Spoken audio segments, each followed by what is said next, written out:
Mhm.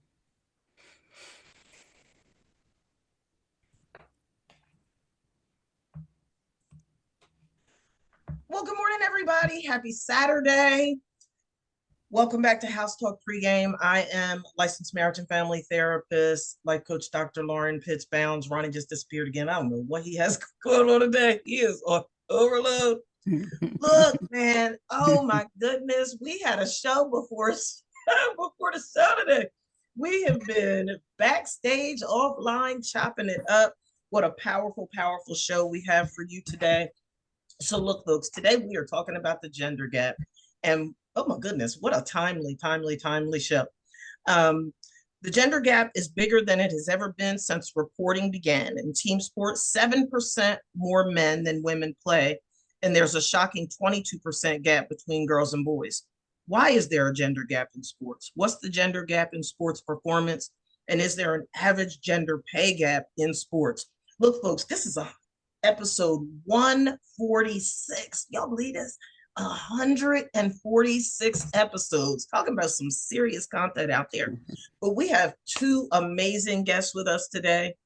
We have former HBCU women's basketball coach and Hampton University CIAA Hall of Fame inductee Carla Debro, and athletic administrator and leadership consultant for athletic departments and sports organizations, Monique AJ Smith. And can I just tell you, man, listen, these two women here, they've been dropping pearls for the past 32 minutes, and the show hasn't even started. And look, I told them, I said, look, y'all got me taking notes. Why not get ready? Ronnie don't even know how many of your questions we're going to get to because they have been dropping gems. But thank you. You all know who that tech head is. That my personal Santa Claus. Hey, Ronnie, I haven't seen you in a while. I would say, Miss Debro, the last time I saw you, I still didn't have kids. I know. I've been wanting to ask you about that. I got two little Rugrats now. I knew you had one. I didn't know about two. Congratulations. Yeah. Thank you. And it looked good and it looks great on you, by the way. I appreciate it. You know what's crazy? I don't have a gray hair in my beard yet. I'm gonna knock on wood. But I've been noticing some individuals that are around my age range their beards are starting to gray a little bit, and I'm just like, man, like. But looking forward. Is a pleasure, Miss Smith. It is a pleasure meeting you. I'm sorry I didn't get a chance to chop it up with y'all before the show. I had to have my heart broken by our tax lady real quick, so you know. Call me. My husband just called me about our taxes just now when we were on here. So I understand. That's Heartbreak Island. I was a little discombobulated at first, and I had to reorganize my mind real quick. I was like, man, I knew, but it's like, dang, that, but that's the cost you pay to to be successful. To be successful, right, right. I remember somebody said I can't say their name no more because their name is just all hot mess. But they said one time they had to pay $100 million, but they gave 105 just in case, and I was just like So, but we got a great show lined up for y'all today. As Dr. Pitts was saying, I'm really excited about this topic because this topic has been a hot topic for years. Yeah. And there have been some changes to the dynamic of this conversation that I would love for all of us to flesh out today. Because I guess as the lone representative of the male race today for this conversation, I'm gonna do my best not to speak for all men, but I'm gonna do my best to also shut up and listen. Really understand the perspective of when we talk about a pay gap and wage gap and stuff like that. And it's not only something that happens just in the sports world. We see this happen in all areas, in all careers, where there's a pay gap. Sometimes it's as little as maybe 2 or 3%. We've seen where there's some careers where the pay gap is as much as 30-40%. So even in Dr. Pitts, you know this to be true. Even in the counseling field, we see there's a discrepancy in pay for female clinicians and male clinicians and things like that. So I'm definitely excited to get into this conversation with all three of you all today, and also learn a thing or two as well. Because we as men, we don't always have it all figured out. So it's always Ronnie, you'll never have it figured out. You're right. You're absolutely right.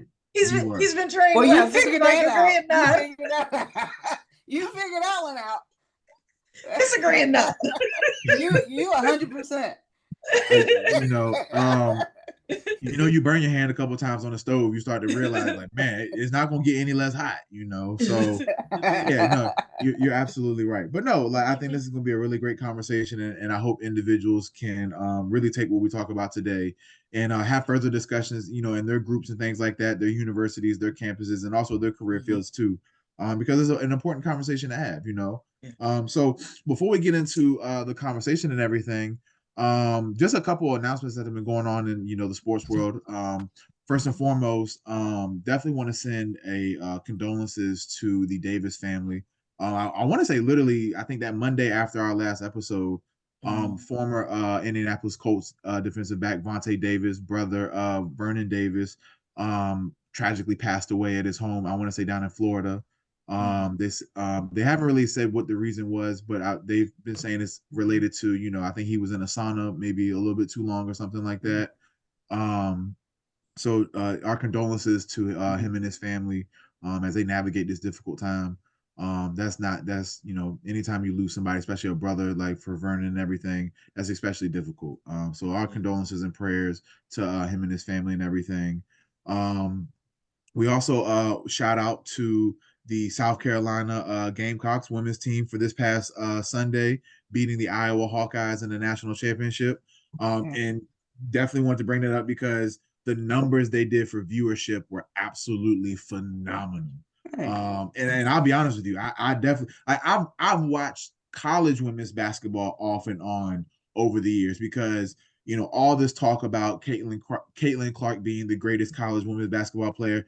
Hey, she's really great, but you can't be the greatest if you don't capitalize and win it.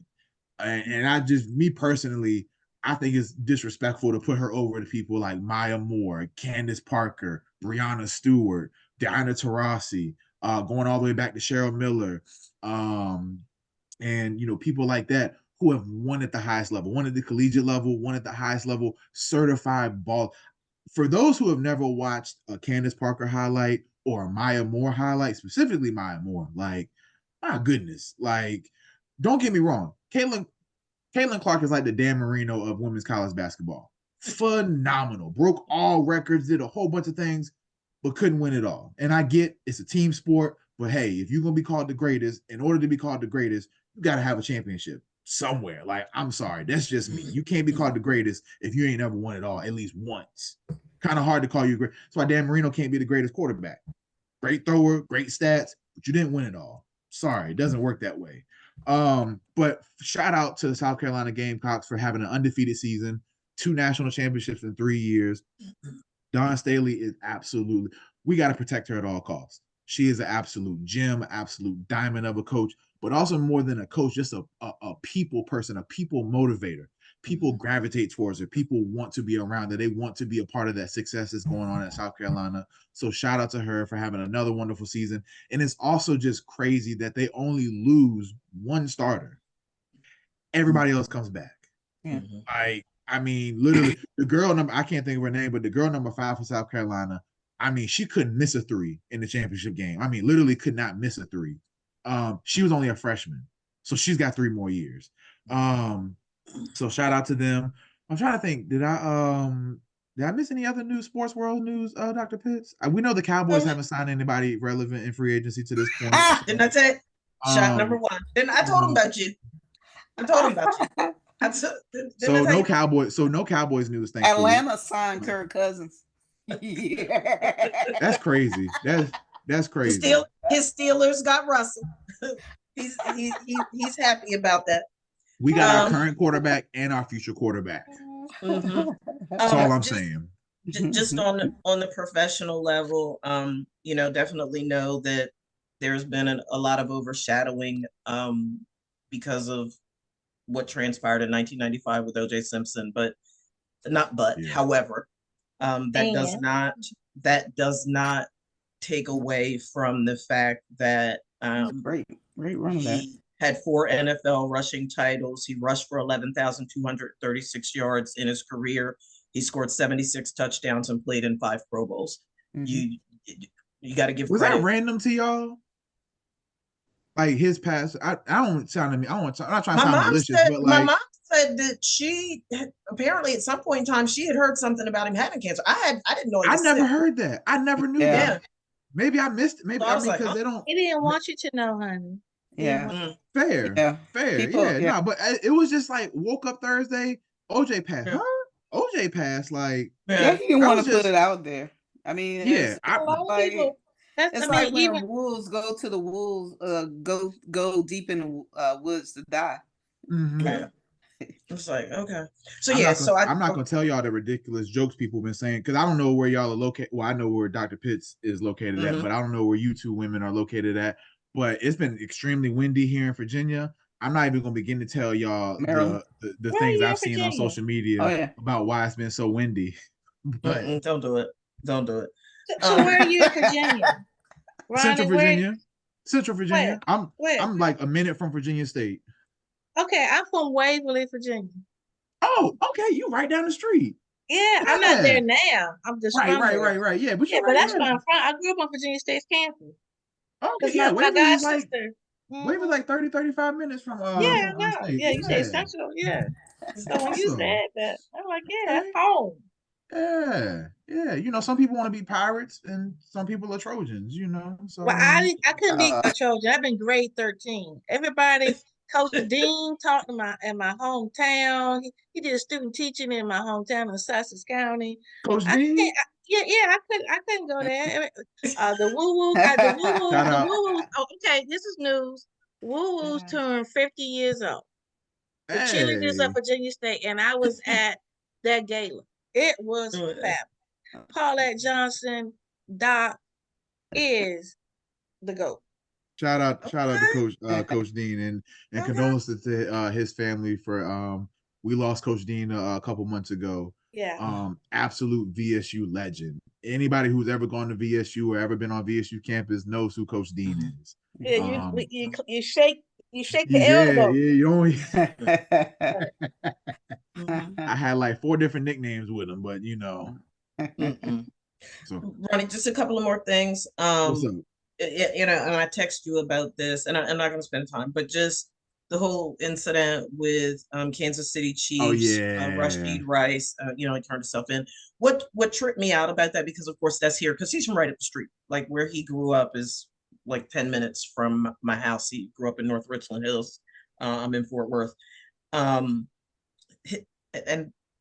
don't read more into this, but it just struck me as odd that with 6 counts of collision involving bodily injury, 1 count of aggravated assault, which is a second-degree felony, 1 count of collision involving serious bodily injury, a third-degree felony, going 119 miles in a Lamborghini on a major interstate. I thought that it was interesting that his bond was only $40,000. Because my brain said if that was just a regular old black man, he'd be under the jail. But that was just, we're not going to go there. It was just money talks. I mean, because money talks. You have lawyers that can it just other stuff. So sort of hit me a little interesting. And then want to give. We also got to keep in mind that Rashid Rice was not. I mean, he was on the team, and you know he had a role, but he ain't got money like that. Like this gonna be a significant hit on him. Like, and it's also too like everybody says like, when are we gonna learn? You want my honest answer? We're gonna learn when cars don't go 200 miles an hour no more. Like anybody who knows, I can't, once again, I'm not gonna speak for women, but I know I was 20 and 21 once before. I had a motorcycle. I used to do 150, 160 on there and thought twice and thought nothing of it. Like, so I understand the mindset of a young man, you know, who might not always make the best decisions.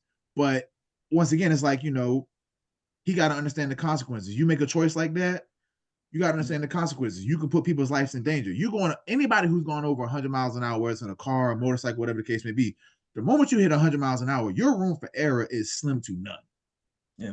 So, you know, I'm glad nobody lost their life, thankfully, you know, because this could have been a whole situation like how, you know, Henry Ruggs situation from a few years ago, which is crazy, because it's like, bro, like, we just witnessed somebody like not even 3 years ago, Yeah. Go 150 miles an hour in a Corvette and take a life away. Yeah. On an empty highway.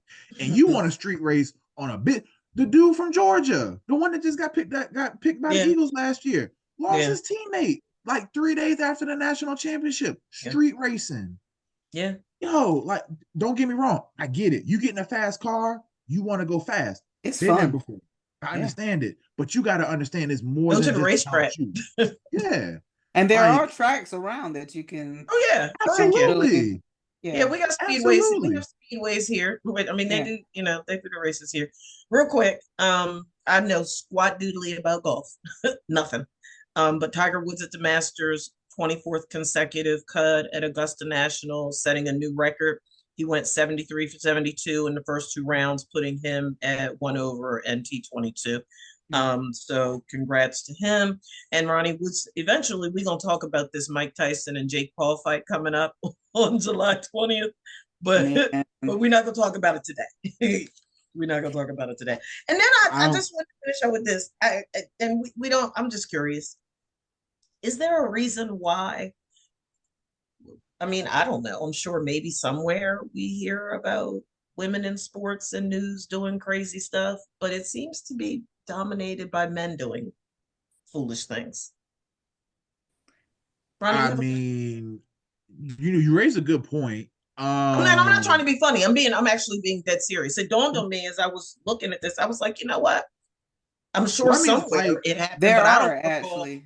But I'm about to say, Miss Debro, you might be able to speak better on it than I can, because like even when I was in school, I'm trying to think in my head, like, was there ever any incidents with any of the women's sports teams? And honestly, to my knowledge, I really don't remember. I remember all the things that we did, like as the football team. So we're more well-behaved. I got a story about women's basketball. Now I was involved in brawl on the court against Virginia State. We stopped the game. I know one thing about state basketball games. Every now and then, they're good for one brawl. You know, they're good for one. Hey, but I guess, I mean, it's a later time for the story. I kind of started it, but to be fair, it was kind of a funny. I tried to stop. I tried to stop it, and the way I stopped it, it caused a brawl. So, funny thing, Venice, a teammate of mine, she fouled somebody, and the little girl was trying to braise up at Venice, and I was thinking, "Oh, ain't that cute?" So I picked her up gently. I picked her up and just moved out the way, and it wasn't a throw. It wasn't anything aggressive.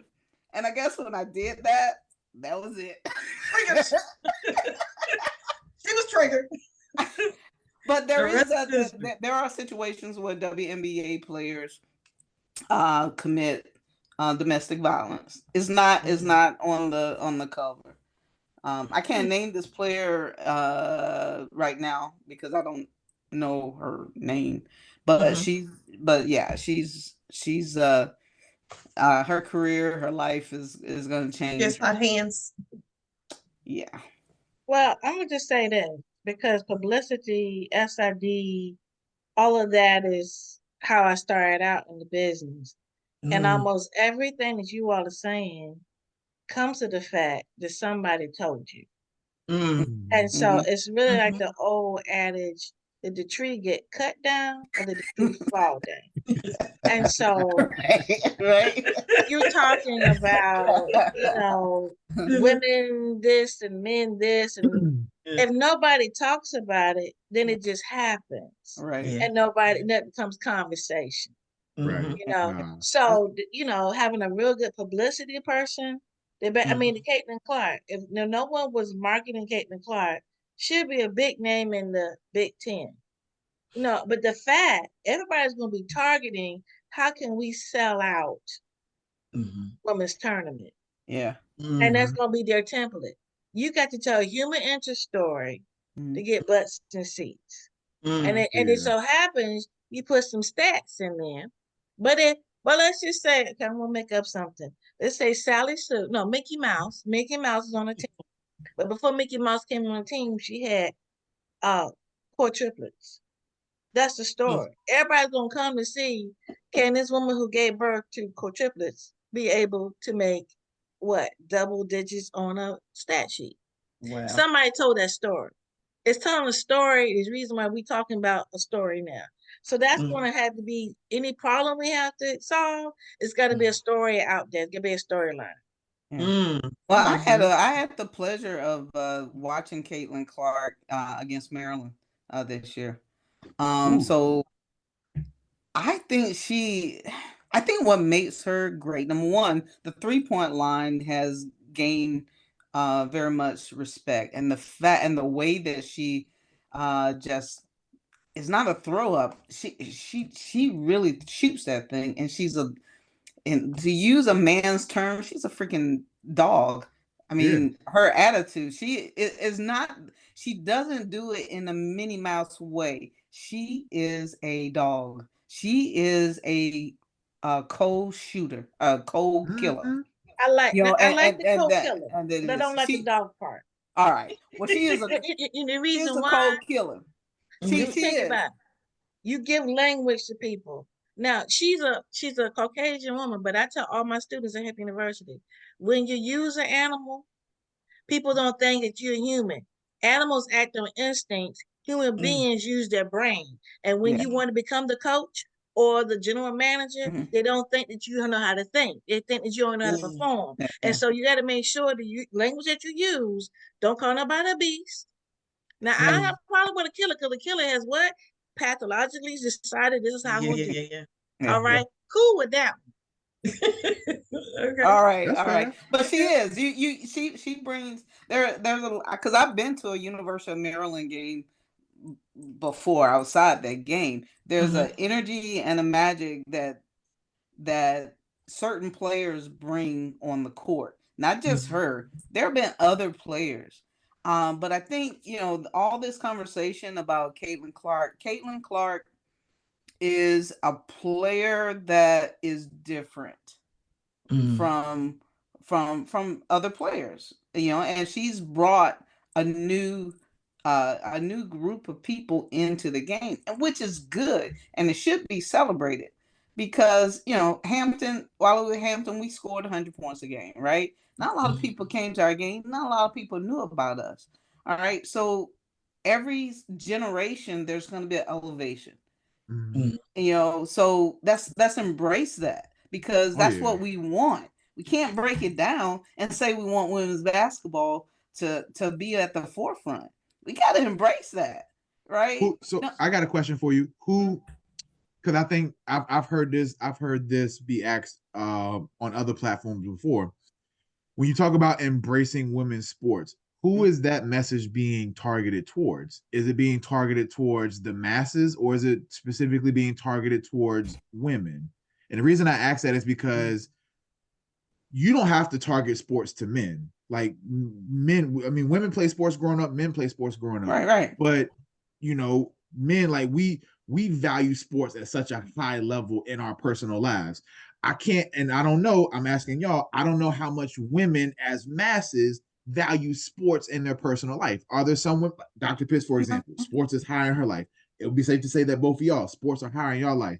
When we talk about the masses of women, like even men, like even masses of men, like most men don't make it past high school when they play a sport, but they will spend every last penny of their savings to go to a Super Bowl, go to a Final Four, go to an NBA Finals, because they value sports.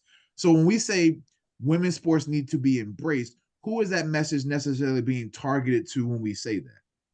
Let me ask or who should it be targeted to? Who really spends the money in your house? Thank you. Answer my question. Well, I mean, I mean, she spent a good amount, but if I'm being objective here, probably me, because I don't get a lot, but when I do, it's expensive. So okay, it's like, so you spending your fun money, but who's spending the household money? She is. So if you're gonna do a family outing, who's gonna decide how you're gonna spend your money?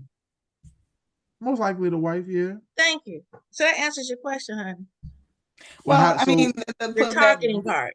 Well, the of a targeting business. part, I think women have to embrace it, but I think women have to embrace playing also. So Mm. the better the skill level is, the more people you're gonna bring into fold.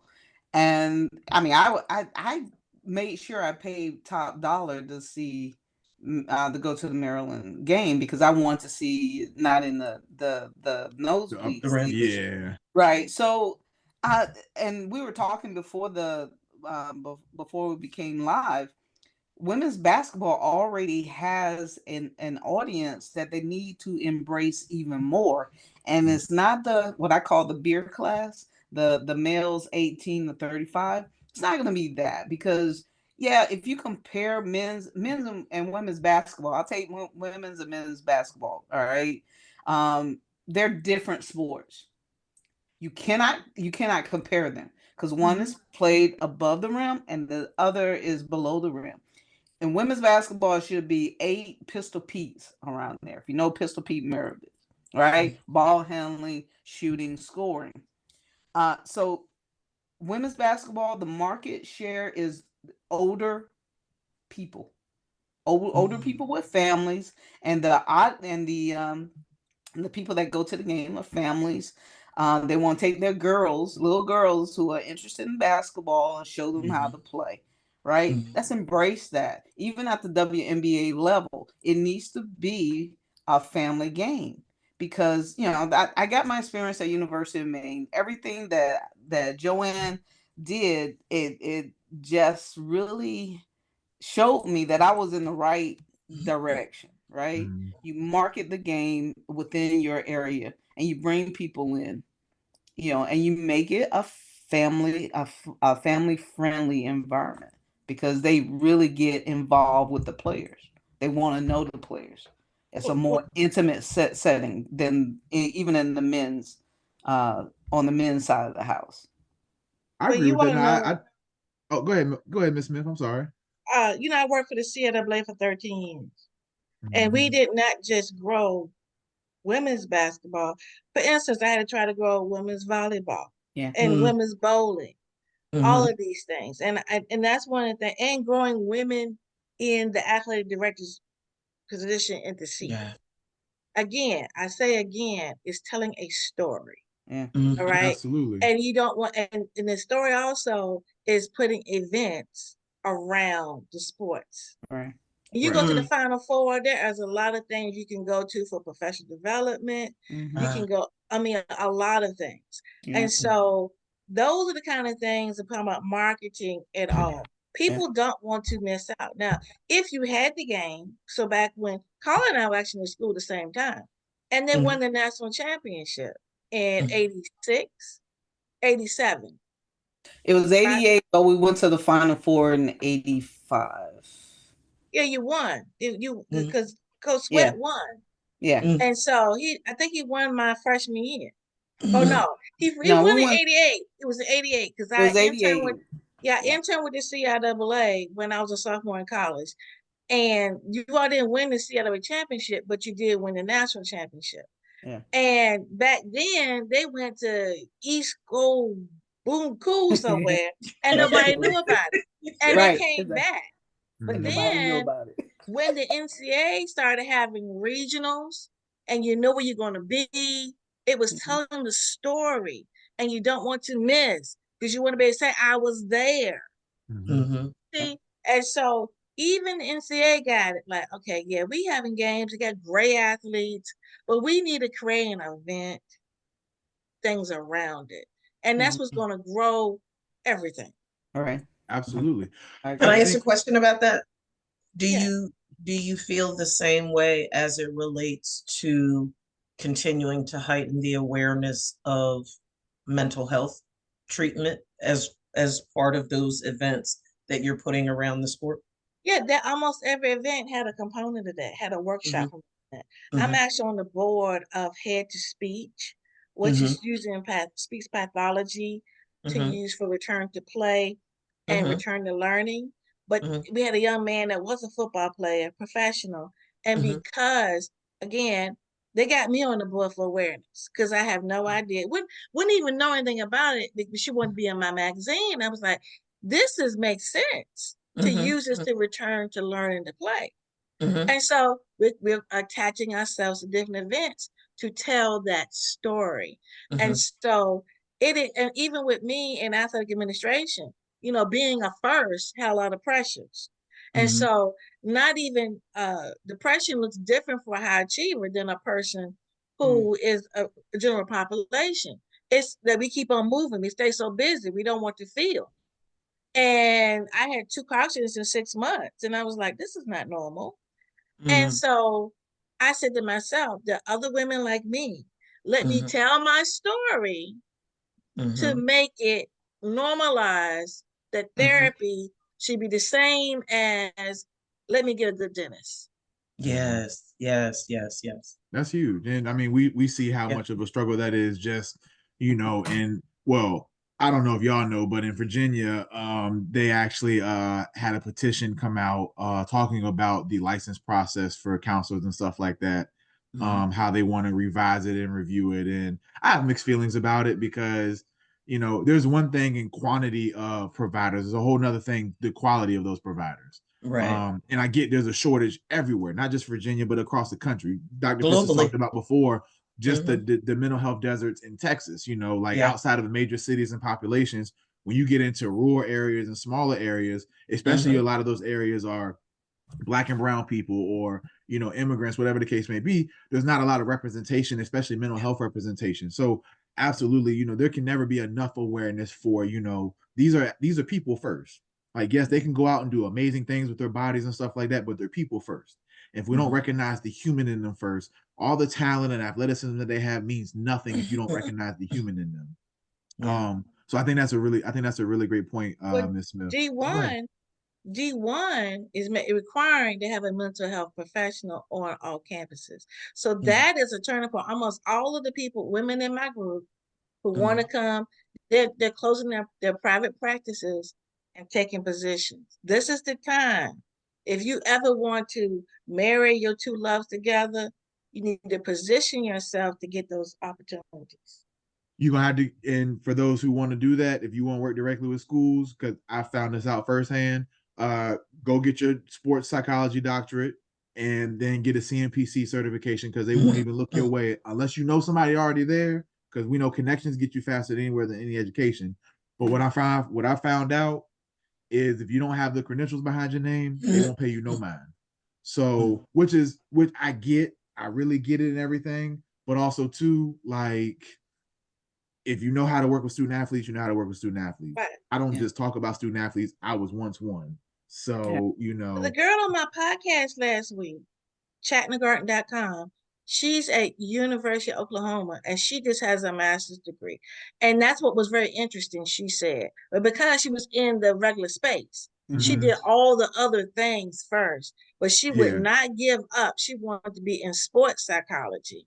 But I thought that's why I promoted that just last week. So if you go to chattingthegarden.com, you'll hear how she moved into the space. Word, that's what's up. Yeah, I know a couple other master's levels providers too that are in the space and everything.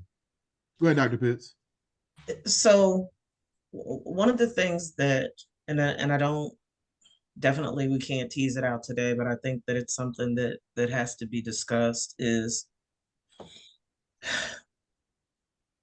I always give credit where credit is due, and we celebrate. We have friends and colleagues that are sports psychologists and sports psychiatrists and all of these things, and we've had them on the show. One of the things, and Ronnie, I want you to address this from a male perspective. One of the things that I question is, for any that may decide to leave their private practice and to go into that setting working at a school, is there going to be a non-spoken expectation or an unspoken rule that at the end of the day, the ultimate goal is for this athlete to be able to get back on the court, the baseball diamond, the football field, or whatever the case may be, to play? And the reason why I ask it that way is because one of the things that particularly, and I would imagine it to a degree, it applies at the collegiate level as well. But at the professional level, we know there's always this push, push, push, push, push, push, push, push, push. There's always this push, especially for the elite athlete, whatever it takes to get them back in the game, right? And as I consider some of the athletes that I've worked with over the years and the athletes that I'm currently working with, there's still this constant narrative around, there's all of this public chatter about the importance of mental health, but behind the scenes in the locker room, that's not always the narrative that's going on. And I can't help but to wonder if we'll be truly embraced for the work that we do. Because if we're giving a diagnosis and we're saying this athlete is fragile, this athlete is on the brink of collapse, and they may need to take a step back for a minute for whatever it is, how is that truly going to be received? I can answer that for you right now. Let's just look at last NBA season. Ja Morant. He went to an anger management clinic for a week in Florida. All of a sudden, he better. Now, Dr. Pitts, you've been in the field far longer than I have. I don't know of any anger management clinic, any anger management therapist, clinician, whatever the case may be, psychologist, psychiatrist, that can heal somebody's deep-rooted anger issues in a week. I don't know. I don't know of that person. If that person exists, please send me a video, training, guide, something. Show me how you did it. I'm doing it the wrong way then. To answer your question, and I'll start at the collegiate level. I would like to think at the collegiate level that they would not, try to influence clinicians to, make paperwork look a certain way, make things, because we already know, like, this being a clinician. Anytime CYA is involved, and for those who don't know what CYA means, cover your ass. Like, that's no, rule number 1 is do no harm. Rule number 2 is CYA. Like, and honestly, it could be 1B. But we know anytime somebody has a situation, especially when you start getting into like suicide ideations, homicide ideations, mess around if you want to, play around if you want to. Like, when you see the signs and you say, nah, they all right. They just go out there. There's no risk involved here. Yeah, they were just playing. They didn't really have no plan. A knife? They're not gonna get no knife. How would they get a knife? Like, I don't know. Like, pills? Nah, they couldn't go to the store and just buy pills and just take all. They don't even like guns. They're scared of those. Yeah, like, no, don't even worry about that. So I would pray that influencing a clinician to lie or be dishonest about somebody's mental health. I mean, just first of all, as the clinician, you got to have some integrity about yourself. Like, I tell my clients all the time, you don't pay me to be your friend. You don't pay me to like you. You don't pay me to agree with you. You pay me for my perspective and an honest and objective opinion about what you got going on. So I might say something that you really don't. It's crazy. I didn't argue with them, but I literally had a client trying to convince me that smoking cannabis would not affect your sobriety. Like, looking me dead in the face and saying, well, it's legal, so I can smoke it. I'm not messing with my sobriety. And I'm looking at them like, do you hear yourself? Like what? So I would pray a clinician would not allow their integrity to be bought out or to be swayed for the greater good of a sport. Like, we're all adults. I don't care what masking agent you think you can find, whether it's sports, sex, money, drugs, manipulation, disease. I don't care what mask you think you can put on. Eventually, in your individual life, there will come a time where the distractions are gone, the noise is gone, people are gone, and you're left with you and your thoughts. I don't care how high you think you can get. I promise you, the moment you come down, the moment that drunk feeling goes away, the moment that opioid rush runs out of your body, the moment you run out of money, the moment you can't nut no more, like, I promise you, those problems ain't going nowhere. Mm-hmm. So I would pray any clinician understands that it's not about doing this for the greater good of a sport, for the greater good of a company, for the greater good of anybody outside of the client that's in your space during that time. This is about their greater good. And just one more note on that's so important. And I think that it's something that athletic directors and just the entire athletic department needs to be aware of. So as you were speaking, Ronnie, I recall an incident, a case that I had where I was working with a D1 athlete who came in for one thing, but then the assessments showed something different. And the individual went into panic mode because it was like, Dr. Pitts, you know, I can't afford to have that diagnosis. But that's what you have. Now, of course, I was bound by HIPAA, and because the person was no imminent threat to themselves or others, I couldn't disclose that information. That has the potential to put us in a bind, because what we know to be true clinically is mental illness that is not properly treated or not treated at all does not just go away. And we certainly see the evidence of how bad that can get at the professional level. Like, we've seen some athletes completely lose their stuffing, right? Oh, yeah. And it's like, okay, that's what that looks like when it doesn't. So, and we also know that sports target individuals who don't have it all wrapped together. I can't tell you how many times I would hear from coaches growing up that, like, literally, if you didn't have a few people on your team who weren't willing to risk jail time, you really don't have a team put together. And these come out the coach's mouth. Like, my high school coach used to talk about how we had a kid on the team. He would literally go to juvie, pick him up, bring him to practice, take him back to juvie, bring him to the football game on Friday, let him play, and send his ass back to juvie. Bro, this man got life problems, but all you care about him is for so he can come on a field on Friday night and make you look good. What are we doing? We've heard countless NFL stars, NBA stars have legit issues, come into the league having legit issues, but because I can exploit your talent. R. Kelly, talented individual, had a really sick childhood, manipulated and exploited for his talent. Hey, look, hey, what you doing in your free time, Kel? Hey, that's on you, bro. If you want to sleep with them little girls or do whatever, that's on you. As long as you put out these hits, ain't nobody gonna say nothing to you. Like, what are we doing here?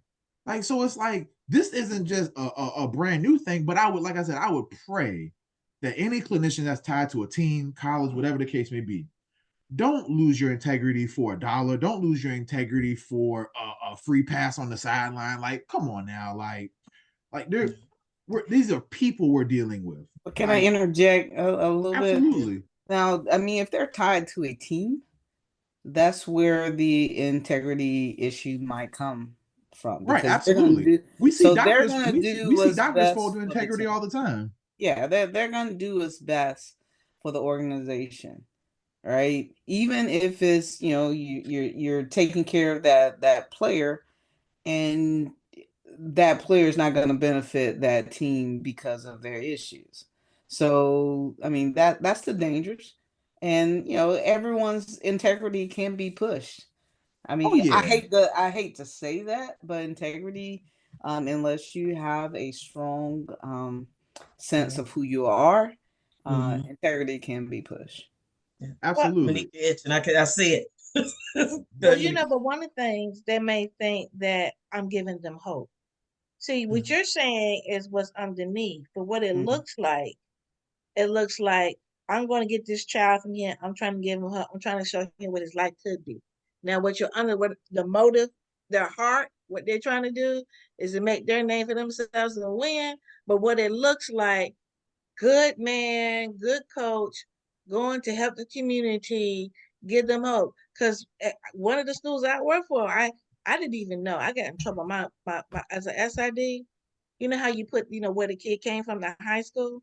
Well, I put that he came from the jail he came from. And I posted on the bulletin board the article that came out that, you know, when he was leaving and when he got, man, the kid was mad with me, the coach was mad with me. Again, I just told you I'm about stories and trying to get people to follow. I didn't think about all of the other. I thought it was a great story. That, you know, Coach Bradley from Hopewell, Virginia, becomes the head coach at St. Paul's. I think I had 3 or 4 guys with a record, and he was known for going to get them and giving them a second chance. That was the storyline. Right, right. Oh yeah. I'm not saying they don't deserve a chance, but what I'm saying is when you exploit that person for their talent and not really trying to develop the person, that's where my issue comes in line. Hey, look, everybody deserves a second, third chance, because if you live long enough, you're gonna make mistakes. If you live long enough, you're gonna say or do something wrong. But if we just sit there and say the moment you make a mistake, you can't change from it, that's doing a disservice. So I totally agree with that. I mean, I had teammates at State. I mean, if I just told you a quarter of what they had coming in and what they were doing, like, I mean, well, you work with teams and everything, but like, so I definitely get that. But when we're not developing the person, that's where my issue comes in. That's where student athlete development comes in on college campuses, right? Because they saw that after we used you up for the wins and losses, you can't be a productive citizen because you don't know your triggers, and knowing your triggers is really important. And I mean, and I didn't even say mental health. You see how I use a different word to be able to bring them to reality that you got something that takes you off your game. See, we talk like that, you're gonna be able to get them to pull them in. Absolutely. So, go ahead, Dr. Pitts. I'm sorry. You know that this one thing. So again, as you all are speaking, I'm thinking about how we see this national. Everybody's on diversity, equity, and inclusion. Diversity, equity, and inclusion. Everybody, Florida and Texas ain't. But go ahead. The DEI call. But is that same value placed upon mental health awareness and training of the athletic departments on these campuses? What the NCAA is saying it's got to be. So, I mean, they're making it mandatory. Well, the NCAA is in itself is becoming a non-entity, especially with NIL. So sometimes people tend to, I mean, they can ignore the NCAA basically now, especially, NCAA has become, well, I mean, but they got money for mental health is what I'm saying. Okay. Right. Yeah. They got money, so if you want a grant for it, they're gonna help you get there. Okay. All right.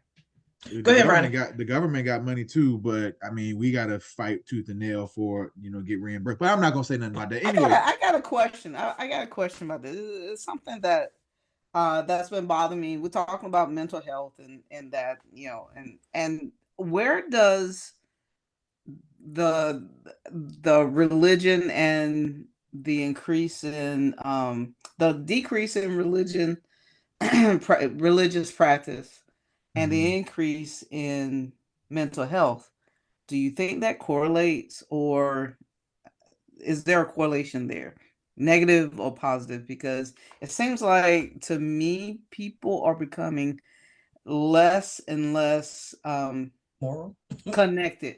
Yeah, less and less connected, less and less moral.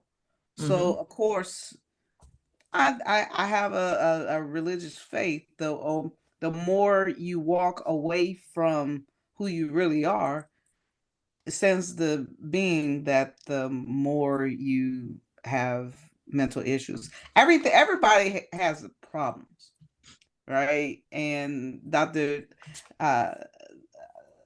Pitts, you and I discussed it briefly this morning. But we were told to deal with our issues, and I tend to deal with them internally with my faith. But I see the younger people more and more not having that ability to do that. So I don't know. I mean, it's a good thing, bad thing with is being people are more open about seeing psychologists, but I don't know. It's just something that's been roaming around in my head. I think the answer is actually simple, and I think the answer is, just for me as a Christian, I think the answer is actually very simple. I think the answer is yes, there is a correlation, and it's biblical. I mean, it's read Revelations from the beginning to the end. We're in a we're we've been hearing it our whole life, so people sort of joke and clown about it, but according to the word of God, it makes it clear to those of us that are born again believers that we are living in the last days. And in the last days, you see all of these atrocious things happening. You see all of this vile and filth and mess going on, because we are in a place and space where morality, the Bible says that right becomes wrong and wrong becomes right. So this generation, it's a multi-generational transmission of moral decay. But I think that the Bible makes that very, very clear. So when you think about the role that a lack of morality has the ability, how that has the ability to impact one's psyche, I think it's pretty clear. But the 60s was like that though. See, I don't know. Like the 60s, they said that we going to the hell in the hell. I was born 67, and so the free love and all of that. I really believe the fact that social media and Facebook is free, but it's free because people paid to get you to buy something. And so it's messing with you, it's done with your mind. Yeah. So that's the difference, Carla. We didn't have, we just used the catalog, the Sears catalog. I mean, that is true, but with a mile there starts a step, right? That one journey begins with one step, right? So I was taught that history, what happens today never happened yesterday. I mean, it didn't start yesterday. It started 20 years. Nothing new under the sun. Right. It started, but that step started with the free love, the 60s and 70s. Yeah. We had our parents had a framework and a moral base to work with. So they knew when they were kind of out of line or out of step, and they knew exactly. It's like Picasso. Picasso drew all the lines, but he knew where the lines were, even though he drew outside the lines. The kids now, those lines have become so faded and so skewed, they don't know how to get back. They have no a lot of them don't have a moral compass, and they haven't thought that it matters, because we live in a global society that sends the message that anything and everything goes, and if somebody tells you that it can't, they're violating your human rights. Exactly. Ronnie, we're about to be tight on time. We have 7 minutes left. Ronnie, I know you got some last questions. I want to make sure you get them out. Sure, but I definitely want to address everything y'all just said real quick.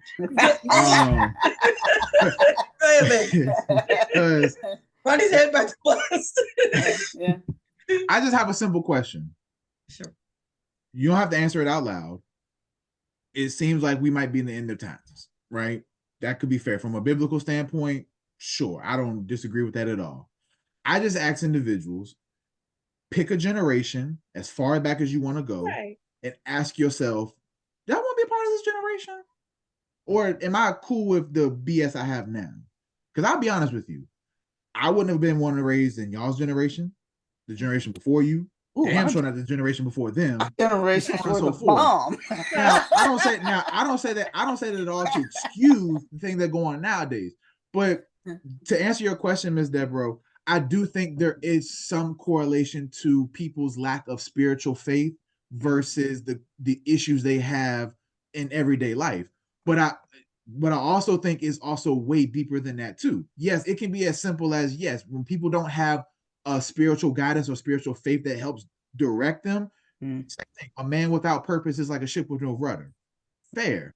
But I also think, I share this with individuals all the time too, the poverty level income for today, and I'm just talking about the US, I can't speak for the world, but just in the US today, in order to live comfortably, and their definition of comfort was pay all your bills and do things with your family, is $93,000 a year.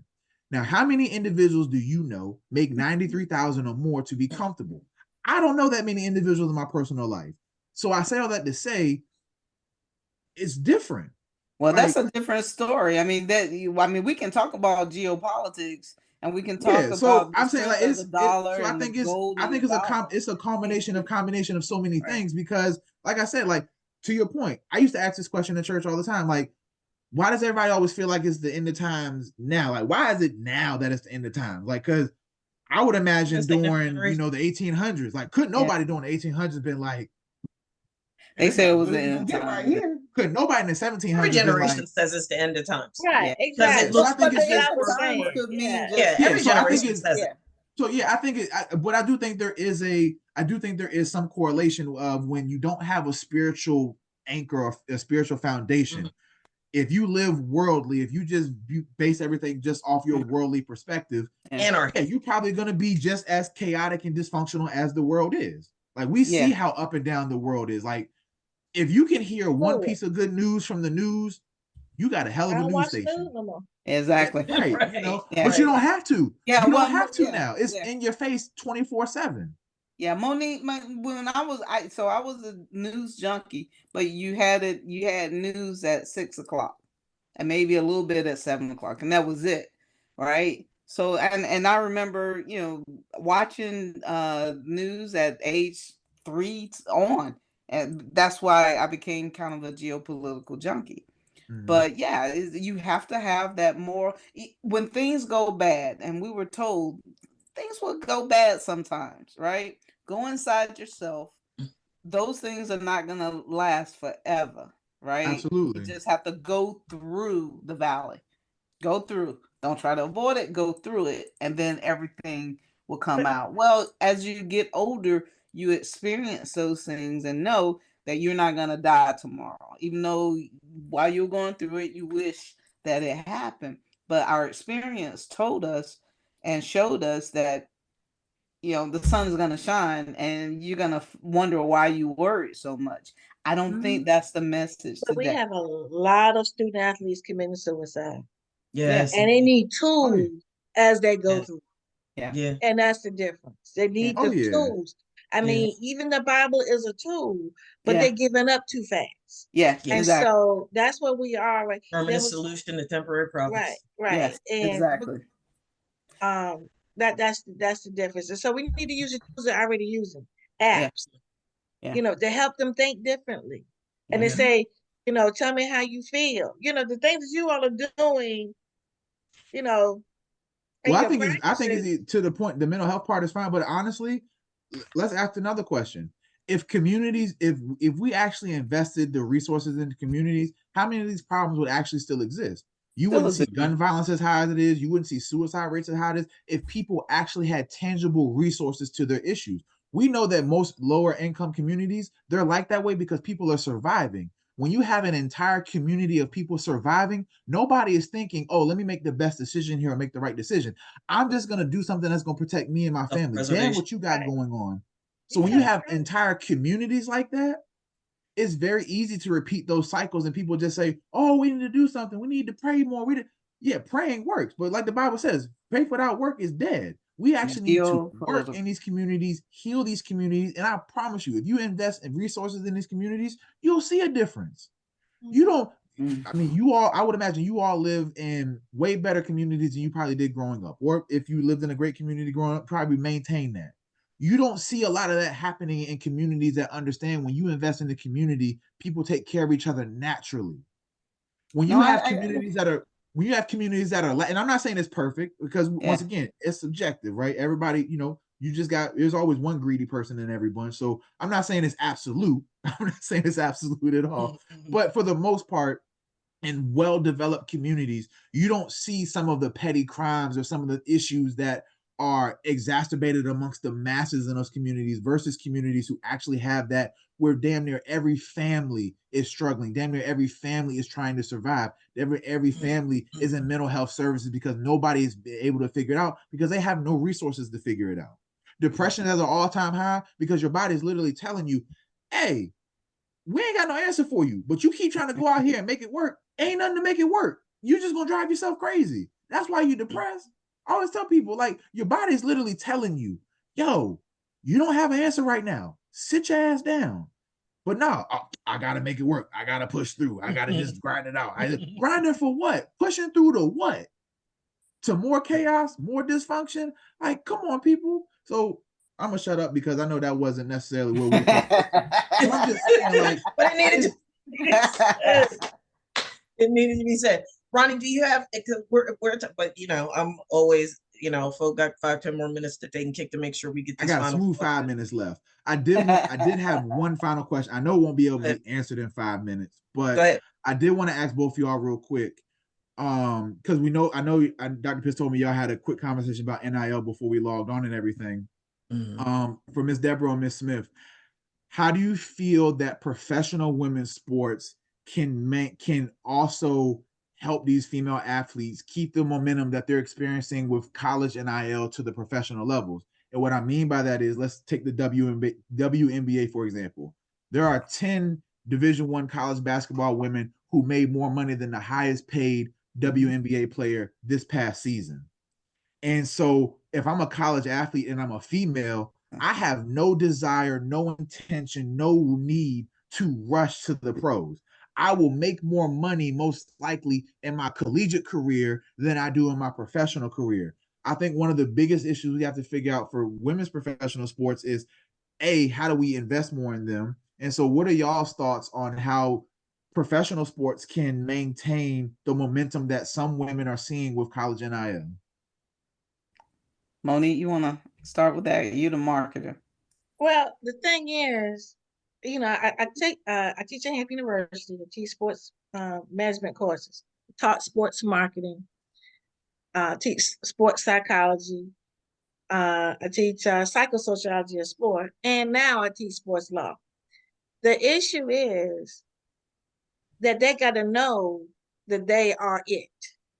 See, women the whole point is women like to be asked.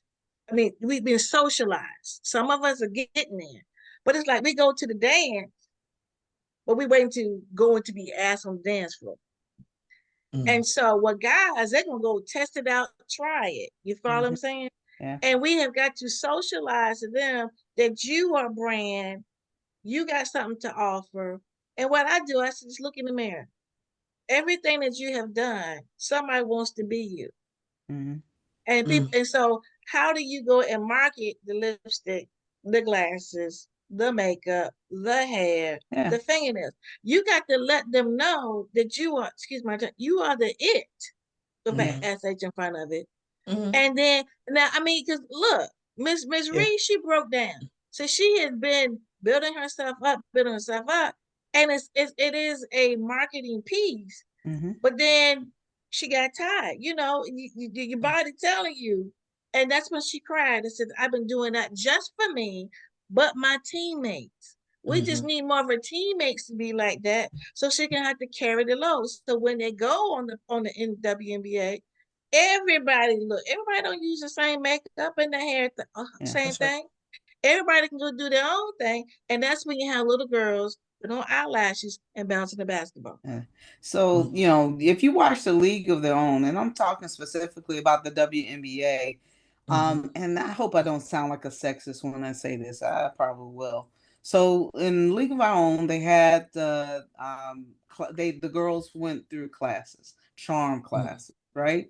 To look like women. And not, WNBA is far from the college sports, because the WNBA, the kids have sleeves. Sometimes they happen to look a little bit less feminine. So I think they have to stop comparing themselves to the NBA, because the NBA is carrying the WNBA, right? And like Monique said, they have to recognize that they are the game, right? And stop trying to dunk or anything. Let's not that be the focus. Enjoy your game, get in the gym, be able to shoot the 3-pointer, be able to shoot the mid-range, just increase your skills, right? Don't rest on your laurels. I mean, the average WNBA player makes $113,000, right? No, it's not. It's not $2 million, $8 million of the NBA. But man, I wanted to do that. I didn't have the opportunity. it's not their time right now to make $8 million. It's not their time. They are the building block, and they need to accept that they are the building. They are part of the foundation. They are not the show right now. I mean, they are, but there's a greater, bigger show if only they become part of the building block, the The foundation. Rosa Parks in the back of the bus, refusing to sit in the back of the bus. Exactly. Exactly. Exactly. So I ain't sitting in the think back of no bus. No. I'm gonna I build these mean, blocks. exactly. I'm You gonna get know, my due in the time period that I'm supposed to get it. Because it's don't coming. demand that people watch you. That becomes unattractive. Don't demand that people want to watch you. Don't demand, right? I don't want to watch you. You don't dunk. Make And them. I also think people like Caitlin Clark and some of the other people that are coming through college, like for Yeah. example, like, and you all know this, I wasn't around, but respectfully, y'all were. Prior to Magic and Bird being in the NBA, the finals were on tape delay. Like nobody Exactly. I watched it was live. around. But Yeah. it The was moment, Showtime that got them there. You see what I'm saying? yeah, They had, the they moment made it. people got interested into the glitz and the glam, and like you Right. said, Miss Smith, the They made event it. around it. Yeah. You That's when gotta people make said, "Oh no, we need to see more of this. We want to see more of this." And then you have somebody like Jordan come along who Yep. just was at the right time. So, like you said, Miss Debro, it's definitely coming around. Right. I And do that got to happened in depart year though. 50 of the NBA. I do That got to happened. depart though because I got to get the Gotcha. family to somewhere. But Dr. Pitts, did you have any final words? Well, I wanted to create space real quick for both of our guests to share a pearl or two with our viewing and listening audience, and then let folks know how they can get in touch with you or follow you on social media, support any initiatives or efforts or products that you have going on. We want to make sure that folk keep loving on you beyond all of those that you already have loving on you. So please, if you would both take a moment to share your final thought, and then let folks know how they can get in touch with you, and I'll close this out. And Ronnie, I'll see you in two. I'm gonna hit you up because we need to do a treatment team. I need to do a case presentation with you. He's frozen. Okay. You gonna go, Deborah? I mean, Yeah, I Carla. can go. I can go Yeah. because Mhm. mine is pretty quick. Well, Mhm. women's basketball, women's sports, period. I'm Mhm. passionate about it, and the NIL has brought a unique opportunity for women and all athletes. My thing is, how do we take care of them? After they get a whole bunch of money. So, hit me up. I believe in financial wealth and building that while you're bringing in a whole lot of money. So I can be reached at C Debro at thedebrogroup.com, and hit me up on LinkedIn, Carla Debro. Thank you, ma'am. Uh-huh. Well, I like to talk on LinkedIn. So I'm Monique A.J. Smith, and I think I'm trying to connect with everybody here. As you can see, I have a podcast called A Chat in the Garden with Monique A.J. Smith, where I interview Black women in athletic administration. I've had it for a decade, so it's been a joy to do. I do have a magazine, Significance in Athletics and Sports. It highlights the expertise. Thank you. Not the career path, but the expertise of women in this business, and that can be found on Amazon. Yeah. But for this community with mental health, and I alluded to it, I did cover my first years in athletic administration and how I moved up there in this book called Removing the Face. And my chapter is called publicfiguremask.com.